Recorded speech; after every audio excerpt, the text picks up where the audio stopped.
Have you ever stopped and asked yourself the question, why do we not have any women in Formula One?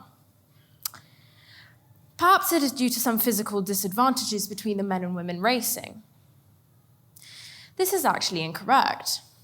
A study run by the organization More Than Equal, with the assistance of racing performance specialists, stated that all analysis of F1 drivers' benchmark data found these levels achievable by women. So what is the cause of this discrepancy?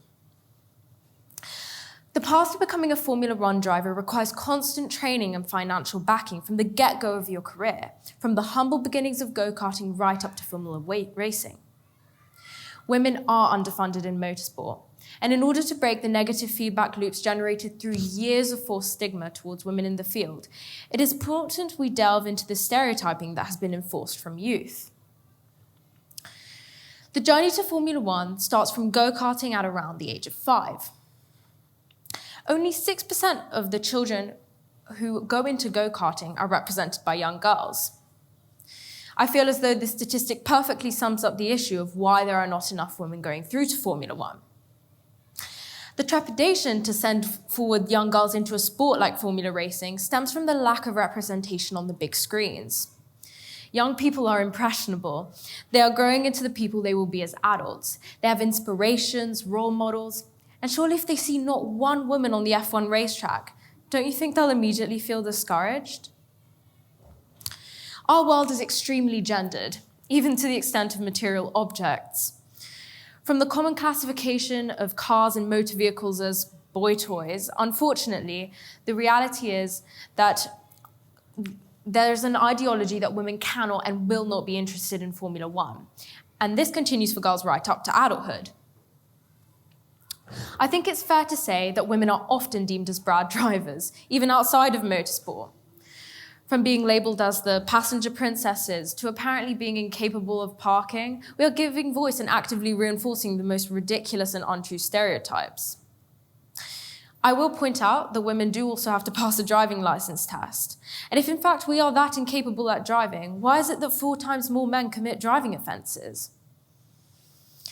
I will distinctly remember a moment a couple of years ago when I was talking to someone about Formula One, and I was about to embark on telling him about the new aerodynamic advancements of CFD modelling for the front wings, only to be intervened beforehand and be told, "Of course you like Formula One, the drivers are hot." Well, I'm glad to know that you find the drivers hot, but that was not the topic of conversation I was aiming for. This statement was similarly put by team principal of Red Bull Racing, Christian Horner, that there is a new generation of female fans watching the Netflix program Drive to Survive purely because of all these great-looking drivers. I don't think I need to elaborate on why this rhetoric is harmful. And though it may seem insignificant, and let's face it, women receive a lot of patronisation in many industries, why has it still been 30 years since a woman has taken part in an F1 race?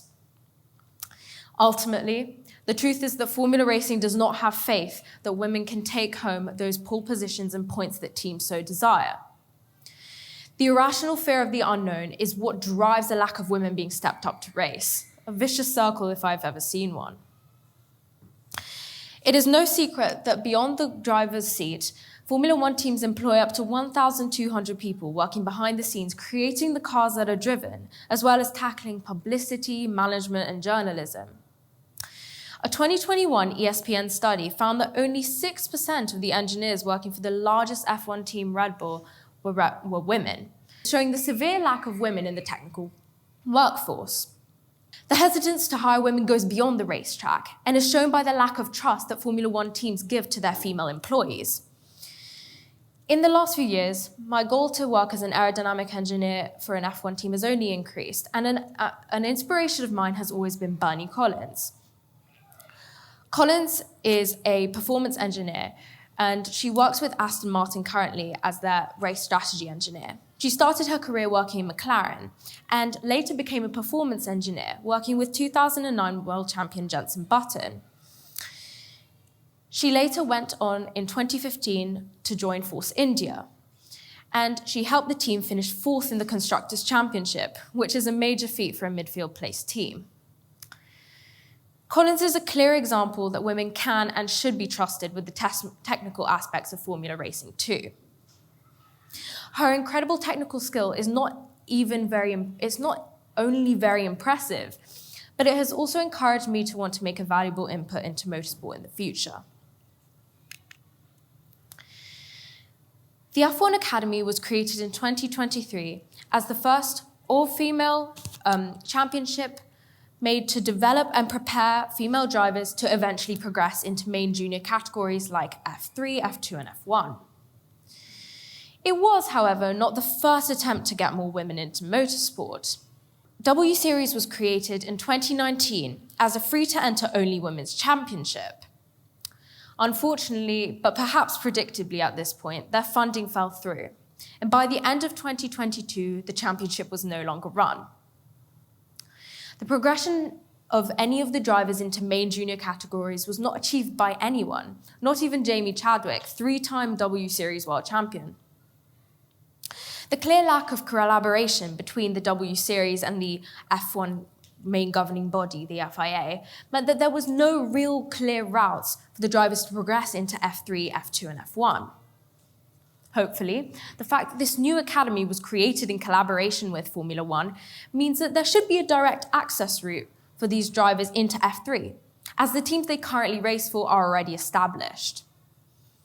While Formula One is giving £150,000 to each driver's race seat, the individuals are still required to fund half their budget individually, £150,000 out of their own pockets. This extreme sum of money shows just how expensive it is to have a career in motorsport. And this only gets more extreme up the ranks, finishing with a seat worth around $80 million for a Formula One driver. Perhaps this does shed a bit of light on why women have been so underfunded in motorsport. But it does still beg the question, if teams are willing to spend millions on their male drivers, why are their female counterparts not offered the same opportunity? Fundamentally, I think to achieve this funding and get more women to progress into main junior categories, the publicity surrounding Formula One Academy needs to increase. The races should be aired on live TV, just like any other Formula race would be. This would not only help to expose the talents of these talented female drivers to a wider audience, it should also improve their funding and help shift that narrative that F1 is a man's world. Formula One Academy races are just as interesting, so why not try watch one? I promise you will not be disappointed. After all, it is just a bunch of people driving around in oddly shaped circles, regardless of gender. The story of women in Formula One goes a bit like this. There isn't enough of one.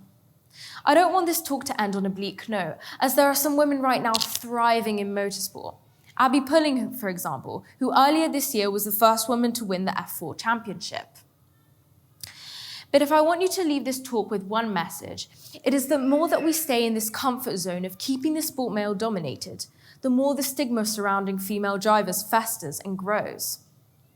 The industry is losing some incredible talent, all because we are too scared to leave our trust in women to get those pole positions that teams so desire. So go into the future reflecting on how this enforced prejudice against women has shaped the way that motorsport is being viewed today. How do we know that women are not capable of success in Formula One if we haven't even given them a chance to try it out? Thank you.